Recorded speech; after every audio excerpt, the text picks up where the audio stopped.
Hi, everybody. I am Lake Uthaya, your Femina Miss India Punjab 22 and a pageant coach. And today I have a guest with me. Please say hello to Victoria Fernandez. She is the reigning Femina Miss India Goa 2023 and somebody I've actually known way before she became a Miss India. How are you doing? I'm doing great, and it's so lovely to connect with you. And yeah, as you rightly said, we know each other more before than the pageant. It's lovely, it's kind of nostalgic talking to you. I remember that I crowned you as first Miss India Queen, which is another pageant which is owned by a Rajasthan publication. And I was a runner-up during the pageant in 2021, and you were a runner-up in 2022. And that is how we met on stage, and we've stayed in touch ever since. And from that, actually, my first question came is that obviously Miss India is a dream for a lot of girls who love the glamour world and love the pageant world and just love putting themselves on a platform as prestigious as that. But what was your mindset before wanting to participate in tinier pageants? What were the pageants that you participated in before Miss India and why did you do it? I did participate in First India and actually a pageant even before that. So that is how I actually started off my modeling journey. And for me, I did not have anyone who was in this particular industry. All of my friends, or even my family members, or anyone in my circle was not really from this industry. So for me, it was a big leap of faith to choose the right path. I mean, it was very difficult for me. So the first thing that I could think of was photo shoots and all of this. But then I'm just like, ultimately, how do I get to connect, socialize, and understand what it takes to be there? Pageants was really not the first thing that came to my mind until like I was scrolling through Instagram and I saw Miss India. I'm just like, okay, but can I reach there? I did not say no or yes at that time, but eventually I met another friend then again on Facebook. Social media, once you say something, it just comes up on your feed. So yeah, I saw this other pageant and I participated there. That was another local pageant. And one thing that I learned is that nothing is really small or big. Every pageant, the core essence of, showing your personality, connecting with people stays. And the more they say practice makes a man perfect. So this is like your practice ground. Why wouldn't you go and practice before you put yourself on the biggest pageant in India? So I think when I participated in that pageant, it was called Miss Bollywood India. I was the runner-up there. Then we met at First India. So there are people from different parts of the city, country, depends on which pageant it is. But some of them are experienced and they come there because they love pageants. So you learn from them, and some of them are as new as you. So you don't need to like fear, or you don't need to have that sense of judgment, or you don't need to feel embarrassed that who will say what. So I think that is a perfect starting ground, because not just you learn, you also get influenced by people, and all of that you collectively take it together, and then you show yourself as that personality at Miss India. One should definitely go and participate in these pageants, because it does help you boost your confidence, your people skills. I agree, and I needed my audience to hear it from somebody else because I truly believe that too. It's a great place to test your skills before you put yourself out there once and for all. You are a senior account executive, like you said, at an advertising firm right now. A lot of people are constantly questioning how to manage a job. Do you leave it? Do you join it again? How do you manage your managers during that time? And I want to hear it from somebody who's held on to it for years and for all the right reasons as to why did you still hold on to it? Because Miss India, a lot of people feel you get it and that is it. You're like aapke bhagya khul gaye, like you don't need a job ever again because you're a Miss India. What made you continue that after the pageant? It was a tough call. Should I just like leave my job? Should I take a sabbatical? What should I really do at that point? And it was just not me. It was a fair amount of other girls who were also into the corporate industry before this. So they took different paths, but I'll tell you about mine. From my personal experience, I decided that I will not quit the job. And it is not because I was not confident enough, or I thought that, I would make it. It wasn't any of those. I think a person has a lot of skills that they acquire during their lifetime. And if you're good at something and you're good and you like something else, it doesn't mean that you have to give up the other. You can keep both of them, and probably the effort that you put differs. Like there's a time when you need to give something else more effort and something else lesser. So I think it was that conscious call that I had to take at that time. I did not quit my job. I took a break from my job. There were certain terms, and I promised that I'd rejoin. And the reason why I rejoined also was that after you're at a pageant, when you're surrounded by around even 100 plus people you've never met before, including the team, it's a new environment for you. You've stayed away from your home, your friends. You've done, you've pushed yourself out of your comfort zone. After all of that, you really need that break and you need to get started with normal again. And how do you do that? You do that when you know to do something and you're comfortable in that space. So I think it was that for me. So when I came back from Miss India, I was still Miss India Goa. I am still Miss India Goa. The fact that I can still hold the title and still do a job, when you come back, you feel all the more confident with your work because you've taken the highest level of risk. This risk seems nothing now. You get back to normal, you understand all of it, and it is a good break, I think. You can continue any of the job that you used to do before and still hold the title and still do anything else. Yeah. I did the mistake of quitting my job well before I think I was even selected as a state winner because I just had a hunch about it. I regretted it massively after I came back from Miss India because, like you said, I had nothing to look forward to. I'm actually going to link a video here for everybody who wants to understand like how the mental health takes a toss after Miss India, which a lot of people don't talk about because you just go into two different worlds altogether and it's very hard to maneuver.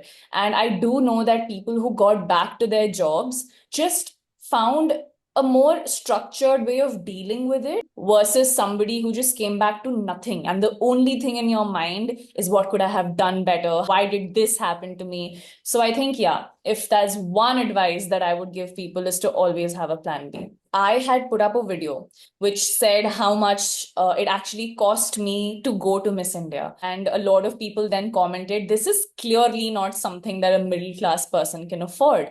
How are people with humble backgrounds supposed to even dream of this? Because this seems like a rich person platform. You also come from a middle class family. How exactly did you budget for your pageant? How did you manage the expenses? And how did you come out of it not being completely broke? When I gave the auditions, I knew that it is going to put a hole in my pockets for sure. I mean, that goes without saying. It is the biggest pageant in India. What do you expect? But the good part is that it is not something that they ask you, it is something that you do to present yourself. So now, in that case, I think everyone, because of social media, because of everything, style, trends, is so much in the know that you understand what is the requirement for that pageant. You don't have to spend everything to impress anyone. That pageant, you just have to show your real self. Even at the auditions, you just have to be your real self.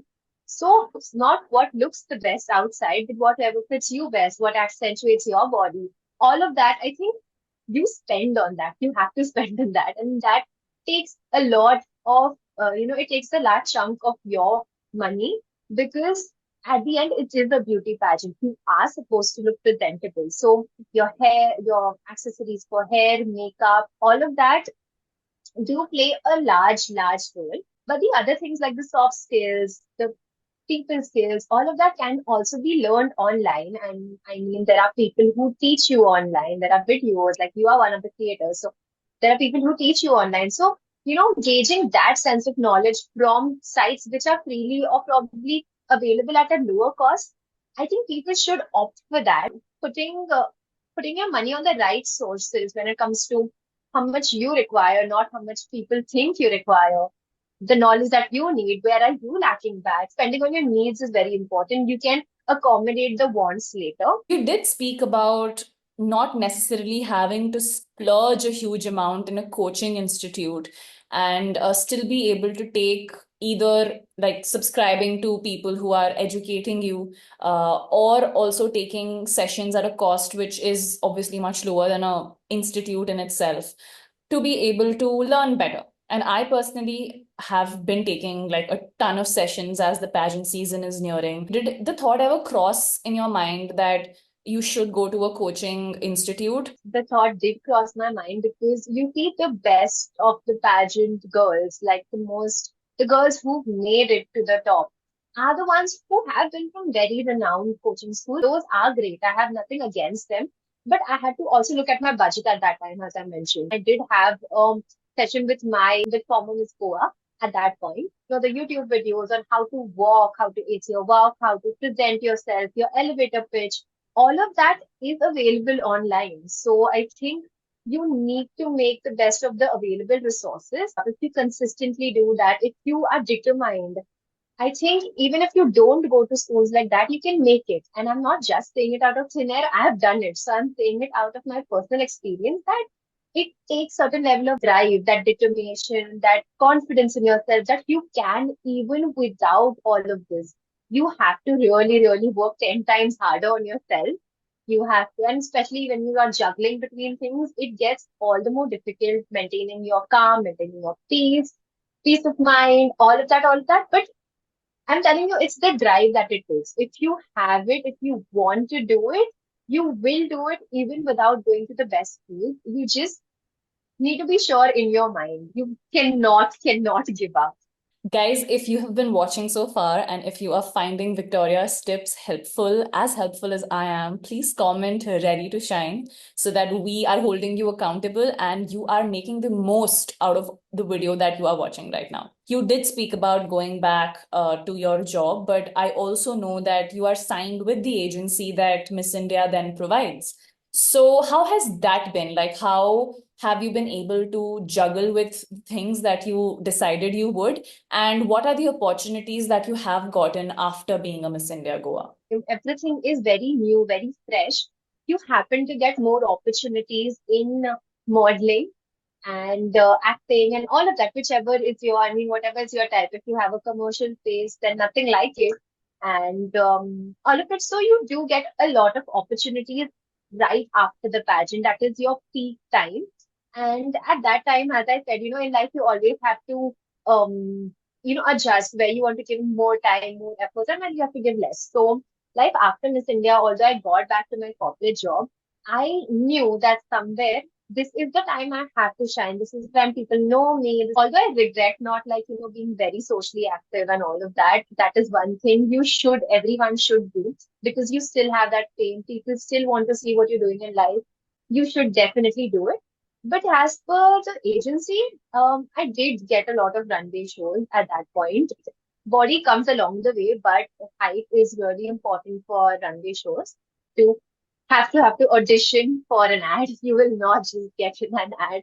So I think a lot of people think that, oh, you won, that's it. It is not that. You still have to audition. It is a holy grail. The efforts can't reduce even after you won the pageant. There are Miss Indias before me, there will be Miss Indias after me, and there are 30 others, like 29 others with me. So it's not that we all are getting opportunities, or some of us are getting more, some of us are getting less, some of us are getting none. It all depends on so many factors. Life does change for good. I mean, you are confident and all of that, as I said, because you have come from the biggest platform, you are interacting now. There is that level up in you. But if people think that the struggle ends there, it doesn't. It doesn't really end there. So just don't think that life will get difficult if you thought that, struggle ends there. It just gets started there. Right? There was a misconception, guys. Sorry. You will have to still struggle. If you have to give people like three lines of advice when they are going into a pageant or an audition or even thinking of preparing for a pageant, what are the three things that you'd like to tell them? It is oversaid, I know, but you have to be your true, authentic self. And I'll say this because when you walk in that audition room, when you have that esteemed panel of judges, they are looking at who you are. And I am really saying this because after that, they select how they want to groom you. But initially, you will have to show your true self. You cannot be someone else on that platform. They will know it. They know that you're pretending to be someone else. They'll know n number of questions and they'll just know that you were faking it all around. So just be your true authentic self. Just focus on how you can make yourself better. I'm not saying change yourself, but how you can present yourself better, how you can communicate yourself better. All of that is important. So I think just work on yourself. Don't change the way that you are. It comes with time though, but when you believe in yourself, you're ultimately confident. That confidence should reflect. I mean, it is very important that you show that, you are someone who can make a difference because Miss India or a Miss World is a woman who people look up to, right? So you need to have that grace, that confidence in you, that aura that, oh, I want to listen to what she's saying. Okay, with that, we come to an end of this really insightful conversation, which I think will help a lot of people. Thank you so much, Victoria, for giving your time. And I will see you all in the next video. Thank you so much for watching. If you like this, please like, comment, subscribe. I will link Victoria's Instagram as well as her V Crochet Clothing small business in the caption, so you can go check it out and order something for yourself. You guys.